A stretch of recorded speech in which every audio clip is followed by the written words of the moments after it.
All right. Can you see my screen? Uh, yes. Good. So I'm just going to give it a minute or two and then we'll get going, okay? Okay. While I'm thinking about it, Yeah. where can I find all the different KW Advisors logos with different colors? I've got like KW East Bay, a folder full of them, but I don't have Yeah. one for just advisors. That is a question for Connor. Okay, I'll ask her. Okay. She'll know. It may, if you do you know Elaine? Do you ever have any interaction with Elaine? Yeah, I had the orientation with them. So Elaine would also be able to help you with this, I think. Okay, yeah, I probably just need to email her and have her send them to me. Yeah. Because I mean, I have like one logo that's not matching anything with any kind of color in the background, so I just need like all the options. Sure. All right. So I'm just going to give it a minute or two and then we'll go get started, okay? All right. Um,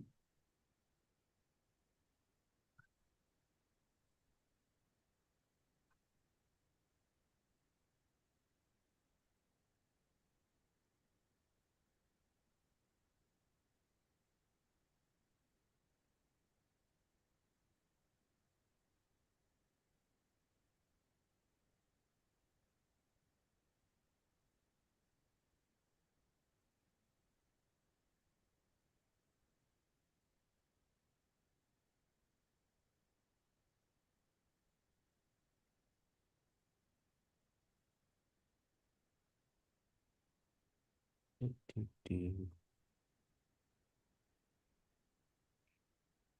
Elaine.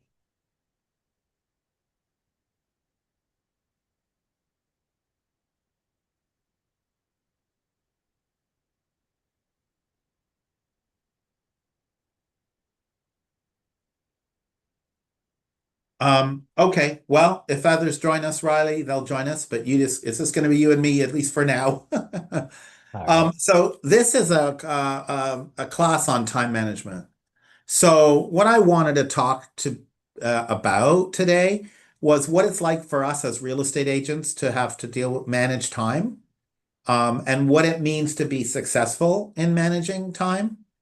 And then I want to talk about something called the 80/20 rule, um, the concept of efficiency versus effectiveness, the one thing rule. And then I want to go over some tools that can help us to manage our time and some myths and misunderstandings we have about time and managing time, and then conclude. That's what I want to do. All right. So, real estate agents, we have lots of short distractions in our day-to-day business, perhaps more than people in other jobs, right? Because if you work for someone else and you're sitting behind a computer or a laptop or something, or you're working on some project, it's not like some other client is going to call you. For many of us, we only have to deal with one task at a time in a typical W-2 job. You're not going to get distracted. Like, let's suppose you're serving food at a restaurant. You're going to be going bustling from table to table to table to table, but you're not going to take a call from your accountant, or you're not going to get distracted by something completely different while you're doing the job of serving food. So we have lots of short distractions, and we're also working from home more, which creates its own kind of situations. And as real estate agents, we're our own boss, and that has real big significance. Nobody is telling us you have to be behind the you have to be behind the table from 9 to 5 with a half an hour lunch break. No, you are your own boss. So you are responsible for how you deal with the time on your calendar. We are accountable to no one but ourselves. No one is taking checking. I will be an accountability partner to you guys, but if you decide you want to spend your time this way instead of that way, no, you're not going to have any results except the results that are created by the way you use the time. No, no, there's no boss to report to, just you. You're your boss, right? And I said it this morning in the class, and I will say it again this afternoon. real estate agents really struggle to be organized and to do good management of their time. I think it's the number two struggle after lead gen is to make sure we use our time well. So that's kind of like our scenario, right? So there's this book that was written by Gary Keller called The One Thing. Have either of you read the One Thing book? Have you read this? No, No. not me. It's on my Okay, Amazon list. I added it to the recommended book of the month for August. It is a great book. It is not about real estate, it's about time management. And it is a very easy read, or if you like Audible, listen. And this this class we're doing right now is kind of based on that a little bit. So we're going to skip that. The book, The One Thing, has the one thing rule. What is the one thing you can do such that by doing it, everything else will be easier or unnecessary? What is the one thing that you can do in any moment of any day that by doing it, everything else will be easier or unnecessary? So it's not just business, right? It's also key relationships, your personal life, your physical health, your spiritual life. There's always something in each of these boxes, right? And we distinguish your business from your job, right? Because you might you are the owner of your business, your real estate business, but your job are the specific tasks not associated with making your business grow and be successful. And some people have more than one business. They're not just a real estate agent, but they're also an employee of a company, or they're running their own other investment, other types of businesses. So we distinguish between business and job. So it leads to the 80-20 rule. So what is the 80-20 rule?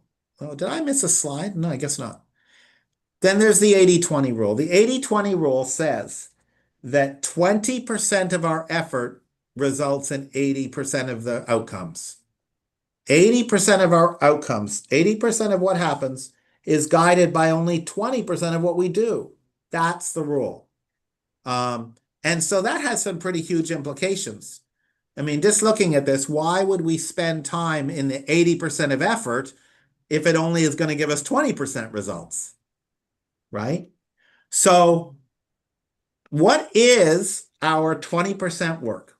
What is the work that moves forward our goal in life? What is the one thing that moves forward your business success more than anything else? When we think about that one thing, it helps us to figure out what we should do versus what we could do. And it forces us to think, are we spending 20% of our time doing that work that will lead to 80% of the results? Or are we backwards and only spending 5% of our time on that which is going to be most productive? So, question for both of you guys. What is the 20% work of a real estate agent? Probably lead gen. Yes, lead gen. Ding, ding, ding, ding, ding. No prizes today, but it is lead gen.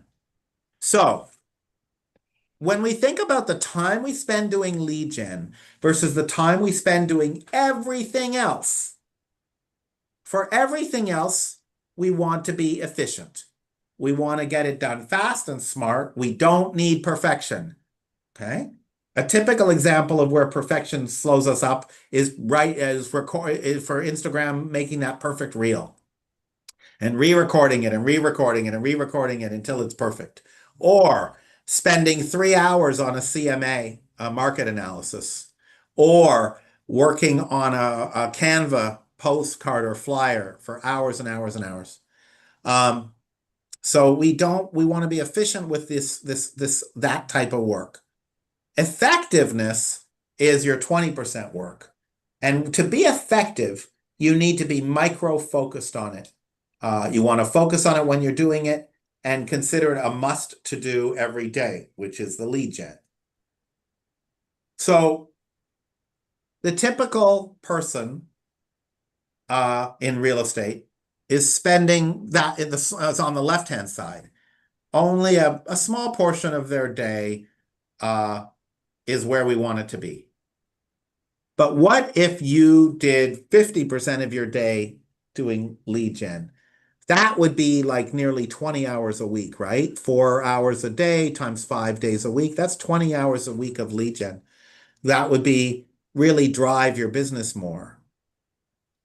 So that's what we want to get to. So we all struggle with this. So I wanted to ask you guys, what are your challenges right now? What challenges are you guys having with time management? Well, my biggest problem is I feel like anytime I get like another layer closer to like all the things that like I've been took me a while to get on the MLS and everything. So like I'm finding like I'm on the MLS and now I have like all these icons and like all these different systems for getting the things I need to get done. And some of them are good at certain things and other ones are good. And I just feel like I'm constantly starting like a CMA, for example, like I'm starting that in Connect, and then I find out Cloud CMA is better.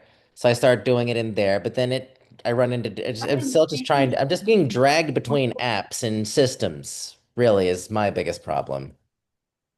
Yeah, I understand completely. I'm gonna move you guys to my local sound here. Hear me? Yeah. Okay, Yeah. so I hear you. There is a learning curve in real estate, right? And once you get more proficient with software tools and other tools, some of that will go away a little bit, right? Yeah. And yeah, and then even today, like I'm logging into like a new thing that looks like it's a new thing, but it's actually looks like it's the same. And I'm still Yeah. trying to get through something important in one system. So like I'll leave it and maybe it was actually good, but it didn't it's like you said, it's a learning curve that I'm just still in. Yeah, understandable. And Cloud CMA, I use it all the time, but I don't use it for my CMA research. I use Cloud CMA more for presentation. Yeah, that's what it really looks like it's good Yeah, it's for. really good for presentation. So Shiva, thank you for joining us. What are you struggling with in terms of time management right now? Well, Stephen, as I'm doing a day job plus this, so that's a little bit of a challenge, not to mention the commute to work. But every opportunity that is available to me in the work day as well, I try to utilize that to, catch up on the real estate stuff. But yeah, I should accept that it's been a little bit of a challenge, and it does take time and effort to go through that. But I think I'm doing all right.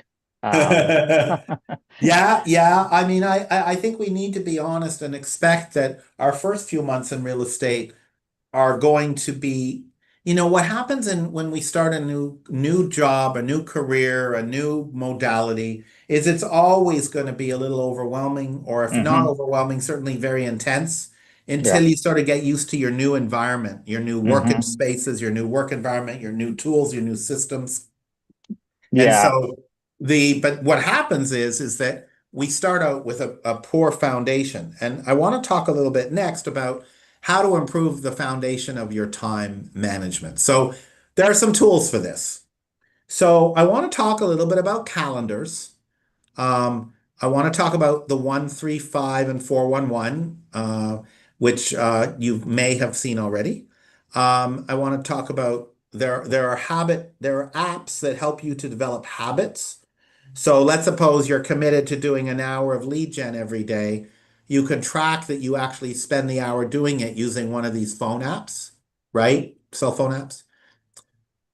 Developing self-motivation and self-discipline. People do what they want to do. We can be incredibly disciplined if we actually want to do it. But if we don't want to do it, it becomes sometimes harder.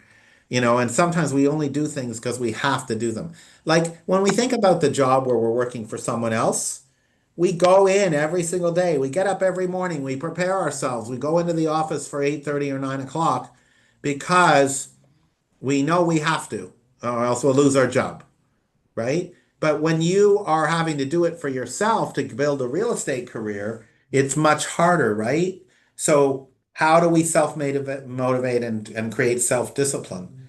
Um, and what accountability tools can we use? So I want to talk first about, we're going to get back to calendaring, but I want to talk first about a template, which I have here for 411 or GPS. GPS stands for growth. I forget what it stands for. Anyway, goals, priority systems. That's what it stands for. GPS, goals, priority systems, or the 411. So this is a worksheet that is big in Keller Williams land. You have this worksheet in your business planning clinic Google Sheet. It's like tab numbers 10, 11, and 12 kind of deal. And you can do this. So you can specify goals for the year, goals for the month, and then weekly goals. So annual goals would say, I want to sell 6 homes. I want to talk to this many people. I want to have this many, make this much money. And then you can break it down for all 12 months of the year, and then you can break it down by week even. That's this format. Here's another, this is a 135. Now this is a paper template version of what we do in the business planning clinic, where we do that the lead gen strategies. But you can use this for anything. So you can have an overall goal, say to you want to lose weight, okay? So you want to lose, say, 30 pounds, hypothetical, right? So or maybe the overall goal is improve fitness and health. Goal 1 might be lose 30 pounds. Goal 2 might be work out at the gym 5 days a week. Goal 3 might be uh, eat better, eat less sugar and carbs, right? I'm just making this up. Then you develop 5 strategies for each one, very specific things you're going to implement to eat better. And so this is just an example of how you can use a tool like this to really hyper focus yourself on whatever it is your one thing is. We do that in the business planning clinic, or whatever other goal you're pursuing. So it's just another tool. I wanted to take a look, though, before we went any further at the time management matrix. Have either of you guys seen this ever before? I don't know if you have. This is a pretty commonly used an analysis of how time works, right, in our world. So things are either urgent or not urgent, or important or not important.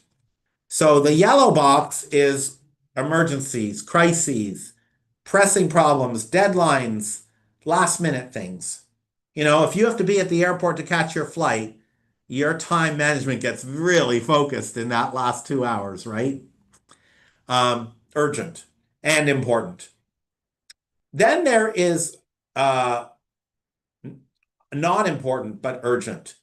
So sometimes things come up where these are like interruptions, right? Someone comes to you and says, I need your help with this, and I have to get this done in 5 minutes, and I really need your help. Or you get a call that that you feel a need to answer, but it is not actually that important right now. Sometimes you get called into meetings that are urgent for someone else, but not urgent for you. Maybe there's a Taylor Swift concert you want to go to. It is 2 nights from now. It is certainly urgent if you want to go. How important it is the question. So that's the green box. And then there are the not urgent and not important things. This is waste of time stuff and escapism. And there's a role for that. I'm not saying you shouldn't play the game on your phone, or that you shouldn't spend an hour or 2 hours watching television or playing a video game. I think there's a place for it, but we have to recognize it and not allow it to dominate our time. But box 2 up at the top, not urgent and important, is where we want to get to. We want to spend time here. It's very hard to spend time here on a consistent basis. And guys, you could, and so what are we talking about here? We're talking about preparation, planning, prevention, clarification of values, capability improvement. That's taking a class like this one. Relationship building. There's your lead gen. I talk about relationship building all the time. True recreation and relaxation. That's like the well-deserved holiday, lying on the beach, refreshing your mind and body. So you could take your calendar as it is right now, and you could color code it. Everything on your calendar, every hour of every day, you could color code to one of these four, and you'd see how much time you were spending in the red box. And for most people, it isn't enough.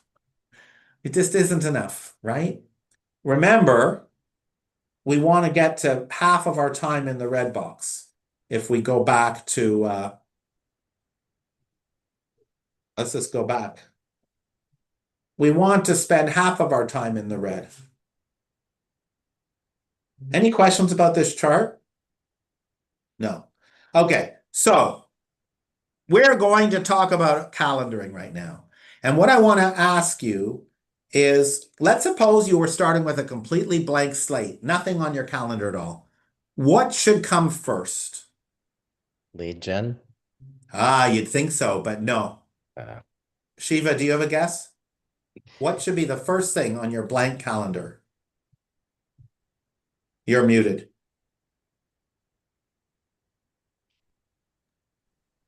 Maybe planning? Maybe. Let's see. Probably First, should do the red stuff. schedule your personal health time. You know, we only have our health. I was meeting with someone earlier today who has had health difficulties, and those health issues have to come first.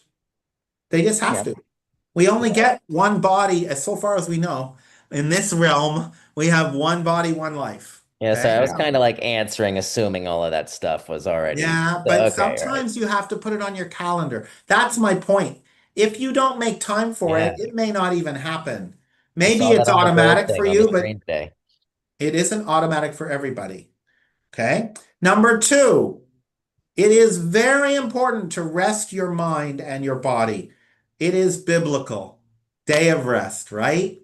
So why don't we put this on our calendar? Why are we taking business calls on a day where we're supposed to be resting? Us real estate agents, we're the worst. If you have a 9 to 5 job, you don't have to worry about work. You leave on Friday night, and in most jobs, you don't Yeah. think about it again until Monday morning. But in real estate, do we really have to be on 7 days a week? I don't think so. Now comes the lead gen that you were talking about, Riley. That is your third one. Okay. And those are the top three priorities. After that, it doesn't matter as much. And so you do the first two. When we get to the third, we want to schedule that as early as in the day as possible. And it has to do with the way our psychology is. So if you can do lead gen in the morning, that's better than waiting till the afternoon for most people. And when I say the morning, I mean when you awake. Some people sleep till noon, and then their morning is the afternoon. But the point is, as early in your day that you're awake as possible. And again, we talked about the color coding so you can see what you're doing. And there is an argument that you should review your calendar at the start of every week so you can see that you've still got these priorities right. So I'm going to show you a sample calendar, but I wanted to give you some philosophies of calendaring that might help. First of all, if it isn't on your calendar, it doesn't exist. So if you're going to really take calendaring seriously, you have to put things on it, even if they're obvious to you. Otherwise, you will book stuff in that space. If you erase it, replace it, that has to do with lead gen specifically, your 20% work. If you find that you'd scheduled 2 hours to do calls or to host an open house, and for some reason it isn't going to happen or it can't happen, move the 2 hours somewhere else so you don't lose the valuable lead gen you need to do or whatever your 20% work is. I also recommend you don't go from appointment to appointment to appointment without a break. We all need 5 minutes to compose ourselves. So putting 5, 10, or 15 minutes in between appointments can be very helpful. So here's an example. This is right out of the book that I was talking about at the beginning. Here is a sample of the calendar and the time blocking on the calendar. So you'll see that the one thing, the lead gen is all in the mornings. Vacation is blocked out, planning is blocked out, and the day of rest, Saturday in this case, is got nothing on it. Now, wouldn't it be cool, guys, if you had a morning where you did 2 or 3 hours of lead gen, and then your afternoon was free to schedule any way you wanted? If we could develop a discipline where you got up in the morning and you followed a strict regimen, including lead gen, and then by noon, you'd hit, as long as you'd hit targets, the afternoon was yours to do whatever you want. Take appointments, go to the beach, go water skiing, go mountain climbing, whatever. That is what they're talking about here. Okay. Being organized with your time. So I was talking before about distractions. So you're going to be, when we're talking about lead gen or whatever it is that you are doing, we need to protect that 20% time. So first, make sure that if you live with other people, that they know that you need this time to be really focused. Remember how I talked about effectiveness versus efficiency? This 20% work time needs to be effective, and it can't be affected if people are constantly coming in asking you to walk the dog or do the laundry or make dinner or whatever it is. So I recommend that if you live with other people, you collaborate or coordinate with them. The second thing is, if you're working from home or wherever you're working from on a regular basis, see if you can set up a quiet space that is strictly for this, strictly for work, and away from potential distractions.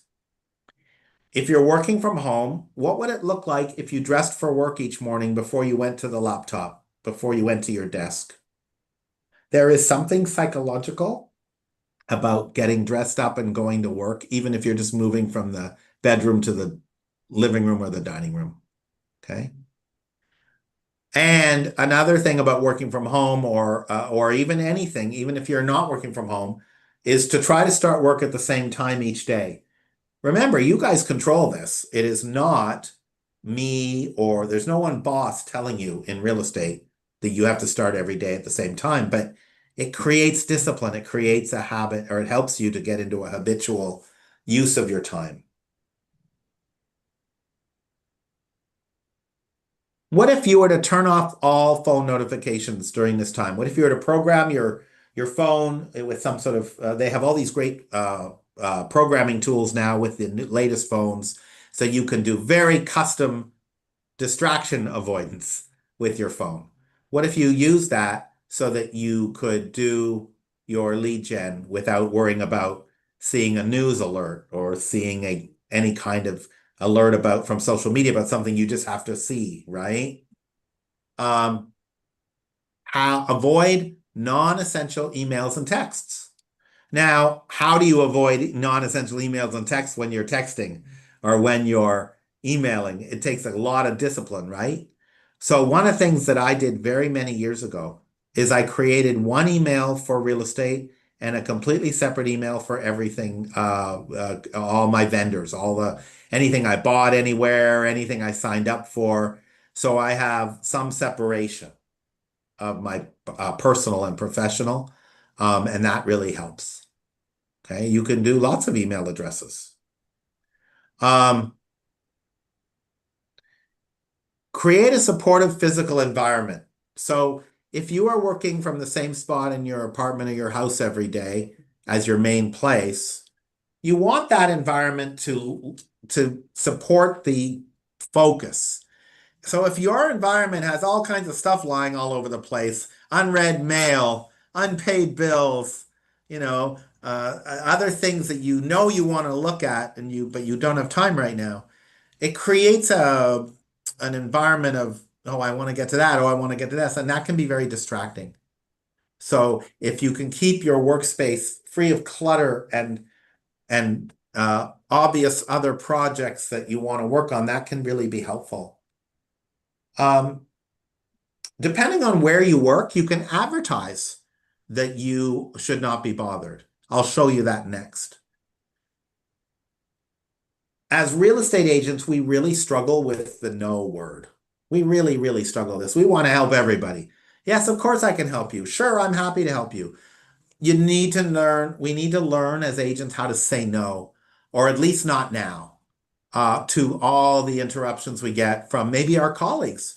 Maybe we're working on a project at a free table at the office, and people are coming up to us and asking us questions or wanting help with something or whatever, but that's not going to be effective. Our time won't be effective if we allow ourselves to be distracted. And then the other one is find an accountability partner. So in this program, while you're in this program, I'm working as an accountability partner to a limited extent. Your mentor is an accountability partner to a limited extent. But is there someone else in your world that could be a more regular accountability partner? Someone that you could text them in the morning and say, okay, today I'm going to make 20 calls. I'm going to talk to 5 people. And then at the end of the day, your job is to report to them. I talked to 20 people. I made 20 calls and talked to 5 people. What if you had someone like that? That might help you to stay accountable better, right? For whatever it is your goal is. This is what I was talking about. So if you look at this video, this image carefully, it's a mirror on a door. So behind this sign, you can see the filing cabinet and the chair inside the office. No one was working it that day. But they put that sign up because this office was in a public office. It wasn't public, but it was in an office where people might want to talk to them. So by putting up a sign, it sort of created an energy that this person was really being focused on what they needed to do. Okay. I don't know if this would work in your home if you live with other people, but it could work in your if you at some point working at an office on your one thing. So the last thing I want to talk about that'll take us to the end is misunderstandings about time. You know, this is covered in great detail in the book, and I'm just giving you a summary. But this stuff really resonated with me when I read the book. So the first thing is multitasking. You know, people will argue with me about this, but multitasking is really not that productive. We think it's productive, but it isn't. And anyone who tells you that what I'm about to show you doesn't happen is lying to you. Anyway, this is because of the way human beings' brains are wired. So let's suppose you're working on an email. And while you're working on the email, you get a phone call from, say, a family member. You want to take that phone call. You stop, and it's an important email, and you're thinking carefully about how to write it. So you stop working on the email, you answer the call, you have a conversation. That's this gray box here. Sorry. You answer the phone, you stop thinking about the email. Now you're inside the conversation with the person. Then that's over. Then you have to switch and reorient and go back to the email. How many times in your life, when you went back to that important, critical email, you couldn't remember your thought that you had before you got distracted, right? So not only do you lose all this time in the distraction, but you have this switching and orientation thing that happens that slows down the completion of the project compared to the bottom image where you didn't get slowed down. Okay? Let me point it out to you guys another way. Let's suppose you're in one of my classes and you go to look at something on your phone. I guarantee that I could embarrass you very easily by saying, hey, Riley, what did I just say? What were the last 5 words out of my mouth? Now, you're a smart guy, and Riley mightn't be able to figure out the context from when he was last paying attention, but I promise you he doesn't know those 5 words, or he's guessing. And I'm not picking on you, Riley. I'm just saying our brains aren't wired to think about 2 things, focus on 2 things at the same time. We're constantly switching. Number 2, everything does not matter the same. There are important things and less important things. When you're making a list, I don't know if you guys do lists, but when you're making a list, focus on the should do stuff, not the could do stuff. Now that's really hard. It makes it sound, of course, that makes sense. Sounds common. It's not easy. It's really hard because what if you really, really are excited about this second project and that's so much fun and you'd really rather do that than this should do stuff, which is is closer to your 20% work. It's hard. We want to do the fun stuff. I struggle with this all the time.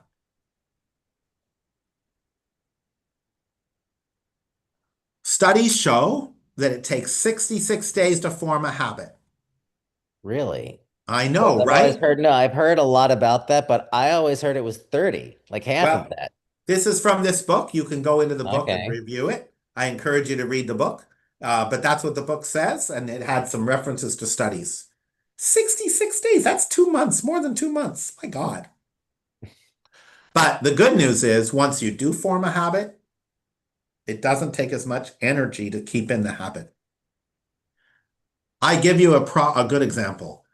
Developing a regular habit of physical exercise or physical effort and exertion. I can't tell you guys how many times over my life I've struggled to get into a regular physical regimen of exercise. And I've always gotten stuck up here, and fall off the wheel. And, and the same thing is true for food, exercise, and lead gen. If you learn early in your career to spend 3 hours every morning doing lead gen, it becomes easier and easier and easier and easier to make that happen every day in your career, and you will get the results from it. There is no such thing as balance. Things are constantly out of balance, and we are constantly counterbalancing. Sometimes work is more important than personal. Sometimes personal is more important than work. The important thing is to acknowledge it and to not try to pretend you can be all things to all people at all times. Okay? You are not super beings. There are only 24 hours a day. You can't do everything. I love this one. This is probably my favorite of the misunderstandings. We have this crazy idea that our willpower is the same no matter when it is. So here's an experiment for you. Here's an example of why it's so not true. If you go into a grocery store with a shopping cart at 4 o'clock in the afternoon, you will spend more money than if you did your shopping at 10 in the morning. Because our willpower is falling through the day, subject to food and where our energy levels are, we have less willpower towards the end of the day than we did after we've eaten, usually. That's why you never go grocery shopping at 4 o'clock in the afternoon. And that is why also that we recommend you do the lead gen in the mornings. Same idea. All right. Do you guys have any questions about these analyses, these misunderstandings, these myths? No? Okay. No. So we're almost done here. I just want to summarize. I want to summarize what we've talked about. Number one, set manageable priorities, okay? If you have another job, you are no way you're going to do, a 45-hour, no way you're going to be able to manage the calendar of a full-time real estate agent. And if you're a full-time real estate agent, you still have to eat, sleep, and take care of yourself. My recommended path to help you stay on track with whatever your circumstance is to time block your calendar. Identify for you personally what distracts you the most, and think about before the week begins how you're going to handle those distractions. And one more thing I would say is that I would say this is some of the hardest work we do as human beings all the time. So I want you to be kind of gentle. Okay? You're not a bad person. You're not an inefficient person. There's no shame in not having control of your time to the way you want it to be. So it is hard work. And maybe instead of trying to do an hour of something, you just try to do 15 minutes. Just 15 minutes. Or maybe instead of trying to make 10 phone calls, let's just make one. Let's just make one today, make one tomorrow, make one the next day, and then maybe next week, 2 each day. So that you can sort of build up a little bit of mastery. Okay? Because it's a lifelong effort. I teach this class because I struggle with this all the time. In some ways, I'm better than I used to be, and in other ways, I think I'm struggling more than ever. It's hard work. So I really appreciate you guys taking time out of your afternoon to watch this presentation and to listen to me and answer my questions. If you want to have a copy of this slide deck, you just have to click on this QR code and answer a question or two, and I'll be happy to send it to you. It's also going to be on my coaching channel, and you can rewatch it there if you want, anytime you want. All right. Thank you both so much for making the time today. I hope it's been helpful. Are there any other questions? None from me. No, I'm good. Thank you, Stephen. All useful tools and input. So we'll try to follow some of your insights. Thank you. Awesome. And I'm glad you're here, and I hope it was a valuable use of your time, and because time is so precious, right? And I look forward to seeing you guys next time. All All right. right. Thank Bye. you. Yep. Next week.